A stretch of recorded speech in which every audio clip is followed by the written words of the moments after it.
Hi friends, welcome back to Calm in the Chaos Homeschool. So today I'm going to be showing you my middle schoolers' curriculum picks. This is their independent work, not the group subjects, but what my middle schoolers are doing as independent work. So today I am not going to really put a grade level on these. I'm just going to say middle school-ish. I have a 6th grader and a 7th grader this year. My 6th grader is doing some more advanced work, and my 7th grader struggles a little bit with some things, so her work's going to be a little bit different. So I just wanted to show you what my middle schoolers are doing this year.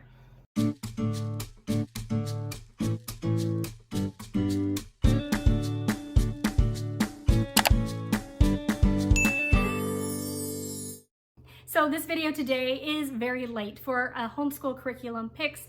I did create videos back in April talking about what we're picking just by general subject matter, but today I'm just going to talk about my middle schoolers' independent work.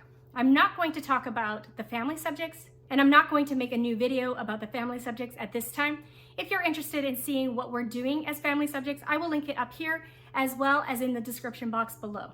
And before I get started, if you're interested in any of these things, I will link everything in the description box below, so you can take a look at it if you're interested in seeing more about that. Okay, so let's get started. So the first thing that I got this year, I got both of my girls this planner, the Ultimate Daily Planner for Students. It is put out by Apologia, so you'll see that in the links below. It's just a general planner. It has Monday, Tuesday, Wednesday, Thursday, Friday, and Saturday, so they can write their assignments down. So far, we have mostly used it for recording their volunteer hours. I decided as middle school students, I wanted them to start volunteering and have a set number of volunteer hours. So I'm not sure how many that's going to be. I'm guessing 20 to 30, but my girls have already started filling out volunteer hours. They don't have a specific section for that, so that would be a great thing. If you want to make a planner, you might want to add that, but we're just using the note section as well as writing some passwords and stuff so we don't get locked out of things in these planners. I think next year I will be doing more with planners. I think I'll be giving them more weekly chunks, but at this time I'm still laying out their day pretty much. So don't really need a planner, but my 6th grader in particular wanted a planner, so she can write down anything she wants in this planner. I just got one for her this year. So next, my 6th grader is doing teaching textbooks, Math 7 this year, and we are still waiting for our parent partnership program to get us the physical workbook. I decided that this year I want her to write things down in the physical textbook before entering it into here, but it's been taking a bit of time to get that. So once we get that, she will be physically writing down the answers and entering it onto teaching textbooks. So one of the benefits of teaching textbooks is that it marks it for me and it lets her know immediately if she's getting things right or wrong. So I really like that about teaching textbooks. Supplementally, she is also using Math Mammoth a tiny bit. We are doing some geometry in there, but not a whole lot. We do 1 or 2 pages a day just to give this student a little extra to do. She's the one that has always finished everything really quickly, so I'm always looking for a few things to challenge her and just to add to her knowledge. We are actually only using Math Mammoth level 4 right now for her, but it's something we haven't covered before, so it's not too easy for her. And if we continue to use Math Mammoth, I will probably skip level 5 and go straight to level 6. If you've used Math Mammoth before, you probably know that it's a little bit more advanced, whereas teaching textbooks might be slightly behind. I don't know, there's debate about that. So she's doing Math 7 in teaching textbooks and like Math 4 in Math Mammoth at this time. As I say, Math Mammoth is supplemental. We don't do it really full on. I just give her a few pages here and there. Now, my 7th grader, she just started this here, The Good and the Beautiful, Math 5, and it's been going well so far. She really enjoyed Math 4. We switched to that in the middle of last year, and it has been so much better. Math has been so much better. It is definitely not too easy for her, but I think she likes the color and the variety of activities, and in Math 4, there was a lot of review, which was really good. So it really built on and solidified some of those basic facts that she was struggling with. So we are enjoying Math 5. I will say that if you do Math 5 with a struggling learner, you might need to adapt the lessons a little bit. At the beginning, it was taking too long to finish a lesson, so we kind of adapted. There's usually 3 pages for a lesson. I've been changing it to 2.5 pages, sometimes 3 if it's easy, but definitely feel free to adapt things as you need with your students. And that's what I've had to do with math with this student. But we have really been enjoying the Good and the Beautiful math, and we're going to continue using it for now.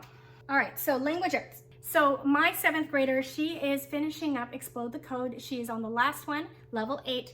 She does struggle a little bit more with phonics and spelling. So we are finishing that up, and once we are done that, we are going to be trying this out here. This is daily phonics, and it's a remedial level, so it's for 4 to 6 plus. And my friend recommended this, so it's just studying the phonics levels. A friend of mine is using this with her daughter, and she recommended it. So I'm gonna start that after we have finished Explode the Code 4. I think it's going to be easier than what she's learning in Explode the Code, but we can go back and review. So that will just allow us to continue working on phonics. So for spelling, this daughter has been working on Spelling You See, Americana. This is book 2 of level D. And we are, let's see, lesson about 26. We went back and did level C last year after I had started on D and it was too challenging. So we did C, and now we're back on D, and actually we're taking a break from D again. And we're going to try out the Phonetic Zoo. Let's see if you can see that. The Phonetic Zoo by IEW. And so, honestly, day 1, my daughter said she hated this.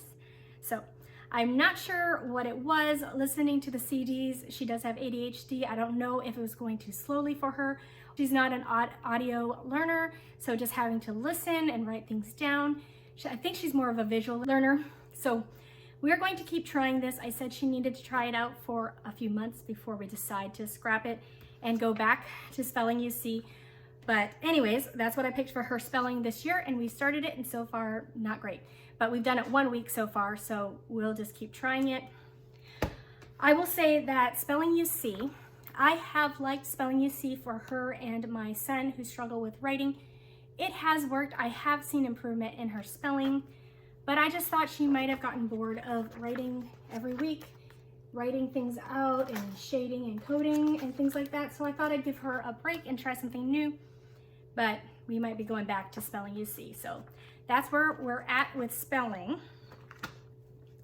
So my other daughter, who's in 6th grade, does not do spelling or phonics, but they are both doing easy grammar. So my 7th grader is working on this easy grammar grade 4. There are a lot of pages in here, and we started this last year, and I don't even know if we'll finish it this year, but I'm okay with that. If we finish grade 4, she will have a really good foundation, and we can skip to a higher level or even take a break.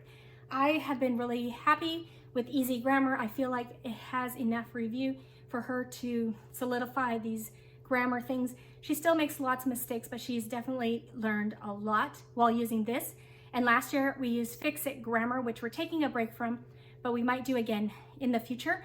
But she's really learned a lot of grammar. So we are taking this slow. We don't do this every day, maybe twice a week, and just a page at a time. So that will take us this year, maybe next year, to finish that up. Now my other daughter is also doing easy grammar. My 6th grader is doing easy grammar plus, which I think is for 7th grader and above.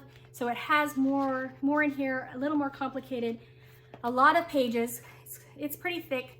Same thing, we started partially through the year. We will not finish it this year. Most likely we'll just keep working on it at a slow pace. Both of my daughters are using IEW Structure and Style, Year 1 Level A. We are continuing. So we did the first 12 weeks last year, and we are continuing with week 13 through 24 this year. I just like to take it slow. We do 1 lesson every 2 weeks, and so we'll be done before the end of the year. I will say, especially for my 7th grader, her writing has improved a lot using this program, even though I don't push her to complete all the things on the checklist. We are working our way slowly to adding more things, but just having her even be able to write 3 paragraphs has been great improvement, and she just giving her an idea on how to write. So this has been a really great program for my struggling writer. My 6th grader, I don't know, she is already a very creative and pretty good writer. So this isn't a challenge for her, but it's worked so far with teaching the two girls together for writing. So that's what we've been doing so far this year, writing. So my sixth grader, I was just trying to find some things to challenge her a bit. And so she has been working since last year on this word roots level 1. So this is just root words and things like that, activities. So just growing, oh, that's the answer key, but just growing her vocabulary, just a way to grow her vocabulary. She's actually very gifted in language and vocabulary, so that is her strength. So this is just adding on to that. It says grades 5 to 12. I would suggest that if you've never done root words before or word roots before, you do start with the beginner level. It looks a little babyish at the beginning, but it does lay a really good foundation before you start level 1.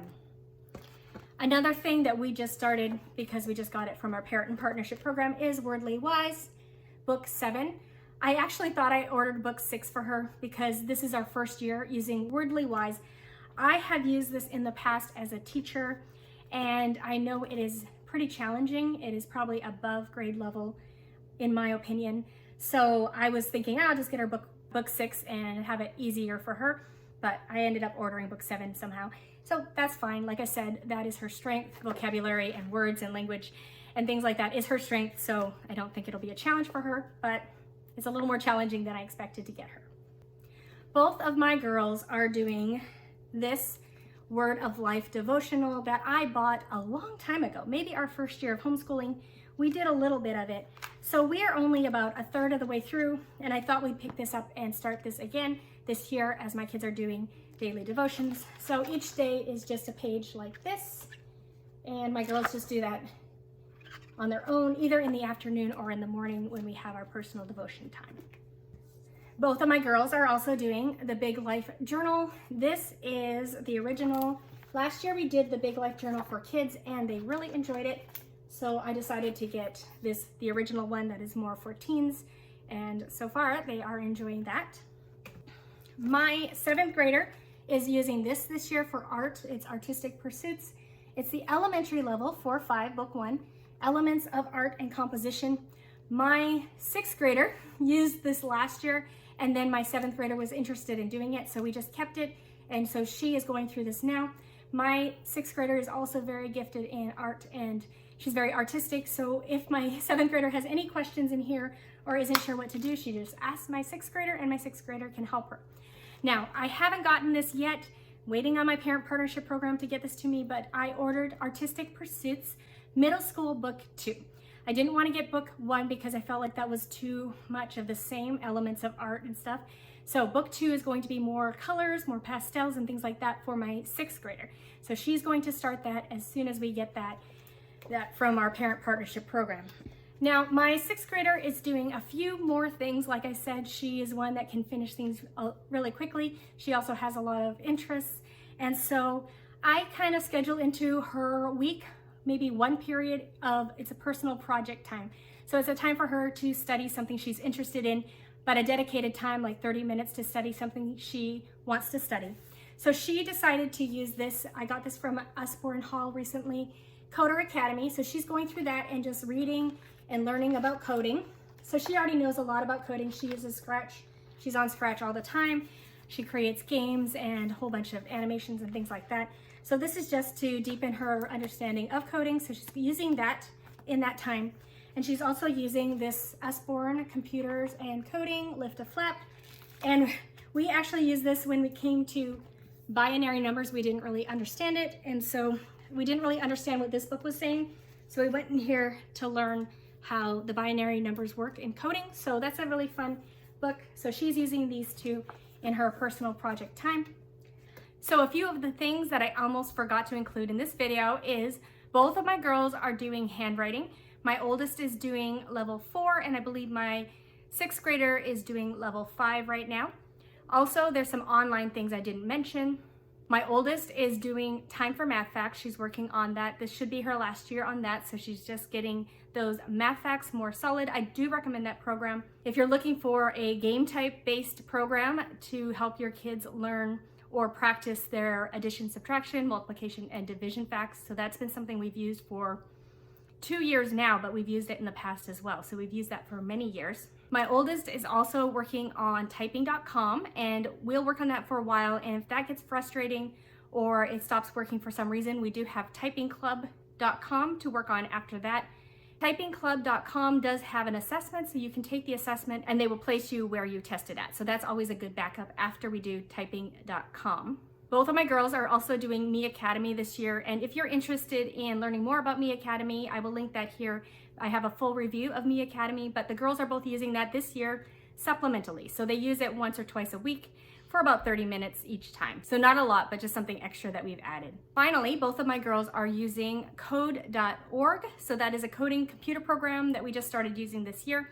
All my kids are using it, and it just goes through different lessons and teaches kids how to code as well as some computer safety things. So they are working on that probably once or twice a week as well.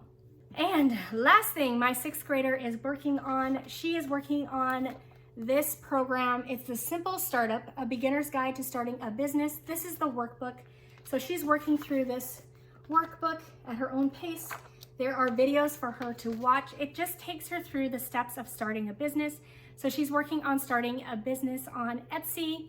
So it's just taking her through that process. So like I said, I will have links below to all of the things I mentioned here. I have a link to this class if you're interested in looking at that for your own middle schooler or high schooler. So that is what my 2 middle schoolers are doing for their independent work or just their grade level work. Thank you so much for coming today. If you like videos like this, do give me a like and subscribe and hit the bell notification if you haven't already. Thanks for coming today, and I hope to see you in my next video. Goodbye, everyone.